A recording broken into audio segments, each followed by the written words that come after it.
So మనతో పాటు ప్రస్తుతం బక్కా జడ్సన్ గారు ఉన్నారు. ఈరోజు చలో సెక్రటేరియట్ కార్యక్రమం పెట్టుకున్నారు.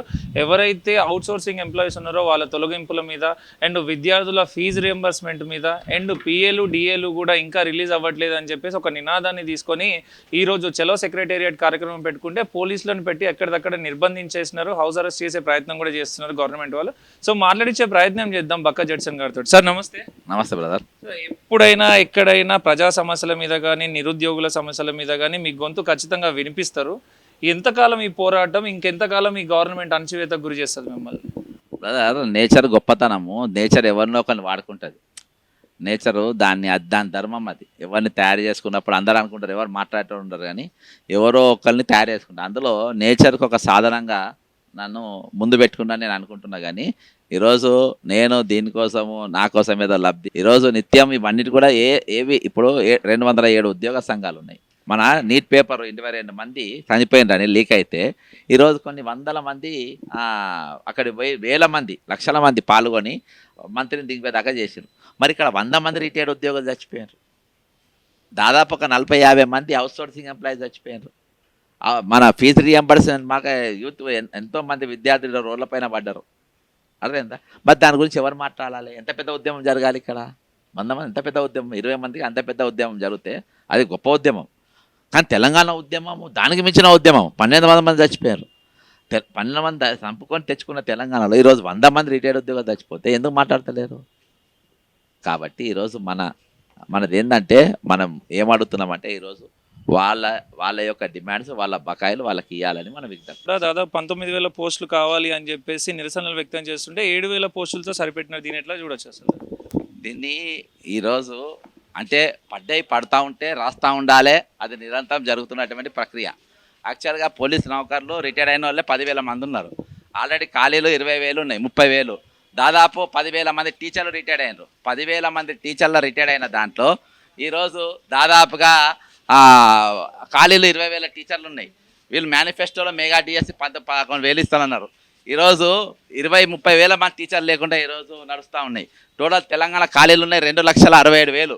ఈరోజు 33 జిల్లాలు ఏర్పాటు చేసినప్పుడు 33 జిల్లాలకు తగ్గ సిబ్బంది ఉండాలి కదా. ఇప్పుడు మరి 33 జిల్లాలకు అంత సిబ్బంది లేకుండా ఈరోజు 33 జిల్లాలు ఏర్పాటు చేసిండ్రు. మరి అవన్నీ ఆ నౌకర్లను ఏమైపోయినాయి? Out sourcing ఎంప్లాయీస్తో చెప్పిస్తాం. ఇప్పుడు అవుట్ సోర్సింగ్ ఎంప్లాయీస్ను 632 మందిని తీసేసిండ్రు. అది ఉప్పర్ కూలి కూడా వాళ్ళకి ఇస్తలేరు. ఈరోజు ఇండియా గవర్నమెంట్ ఢిల్లీలో ఎట్లా చేసిండ్రో, ఢిల్లీలో మీడియా పాయింట్ దగ్గర మాట్లాడద్దు, ఏసీబీ ఆఫీస్ కాడ బయట మాట్లాడద్దు. పోనీ మా ఇంట్లో మాట్లాడుకుంటే అక్కడనే ఏమని అంటారు, ఆడ కూడా మాట్లాడద్దంట. నేను నా ఇంట్లో ఎట్టుండాలో వాళ్ళు నాకే చెప్తుండ్రు, ఇంట్లో లుంగి కట్టుకోవాలంటే. ప్రధానమంత్రి రాహుల్ గాంధీ గారు ప్రధానమంత్రి ఇంటి కాడిపోయి ధర్నా చేసిండు. అర్థమైందా? నేను సెక్రటరియట్ కాడికి పోయినా, మా ఇంటి కాడ పెట్టినా, మీడియా పాయింట్ కాడ పెట్టినా, ఎక్కడ పోయినా అరెస్ట్లే. అర్థమైందా? ఏడపోయినా అరెస్ట్లే. ఇక నేను అనుకుంటే రేపంచి నా మెనూ ఇస్తారు కావచ్చు. ఏది రేవంత్ రెడ్డి గారు పొద్దుగా లేవగానే ఏ టైంకు లేవాలి, ఏ టైంకు ఛాయ్ తాగాలి, ఏ టైంకు బయటికి వెళ్ళాలి, ఎవరి పెళ్ళికి పోవద్దు, ఎవరి పెళ్లిలో పోవాలో కూడా రేపు ప్రభుత్వం చెప్తుంది కావచ్చు. వాళ్ళు ప్రజాస్వామ్యం అనేది నడుస్తుంది. మనం వీళ్ళని పట్టుకున్నప్పుడు ఏమన్నారా? అన్డెమోక్రటిక్ అన్నారు కదా. ఏమన్నారు? అన్డెమోక్రటిక్ అని వీళ్ళని అరెస్ట్ చేసిండు. మళ్ళీ ఎవరిని? కాంగ్రెస్ మంత్రులను, పిసిసి పైన అరెస్ట్ చేస్తే అన్డెమోక్రసీ అన్నారు వాళ్ళు. మరి ఇదేంటి డెమోక్రసీయా? ఇదేం డెమోక్రసీయా? వాళ్ళ డబ్బులు తీసుకుంటారు, వాళ్ళ డబ్బులు మాట్లాడుకుంటారు, వాళ్ళని ఇబ్బంది పెడతారు. ఈరోజు వాళ్ళు మాట్లాడితే అన్డెమోక్రసీ ఇంత డెమోక్రసీ లేదు అనేది ఇది ఎంతవరకు కరెక్ట్ చెప్పు? కాబట్టి ఈరోజు ప్రభుత్వానికి చిత్తశుద్ధి లేదు, ప్రభుత్వానికి ఇది లేదు. ప్రభుత్వం నిజంగా పరిపాలన అనేది పూర్తిగా పక్కన గాడి తప్పిపోయింది. ప్రజాస్వామ్యం గాడి తప్పింది. ఈరోజు ప్రశ్నించే గొంతుకలను తొక్కే ప్రయత్నం చేస్తున్నారు.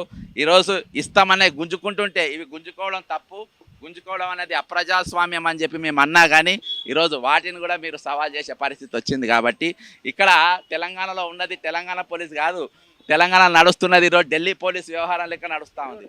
అమిత్ షా ఎట్లా చేసిండ్రో అక్కడ ఢిల్లీలో ఉద్యమకారుల మీద, ఈరోజు తెలంగాణ రేవంత్ రెడ్డి అట్నే చేసిండ్రు. ఈరోజు రాహుల్ గాంధీ అక్కడ పోయి ప్రధానమంత్రి ఇంటికాడ ధర్నా చేయొచ్చు అంట. కానీ మా ఇంటికాడ కూడా నేను మాట్లాడొద్దంట, మా ఇంటికాడ కూడా మేము ప్రెస్ మీట్లు పెట్టొద్దంట, మా ఇంటికాడ కూడా మేము గలాలు వినిపించద్దంట. కాబట్టి ఇంత భయంకరమైన అప్రజాస్వామ్యానికి ఈరోజు ప్రభుత్వం పాల్పడుతోంది. మా ప్రశ్నించే అవకాశం ఇవ్వకండి. మీరు ప్రజల మంచి చేసిన రోజు అసలు మేము మాట్లాడాల్సిన అవసరం కూడా ఉండదు. అమరవీరులు వాళ్ళ త్యాగాలు బడిదిల్లాలే, అమరవీరులారా జోహార్.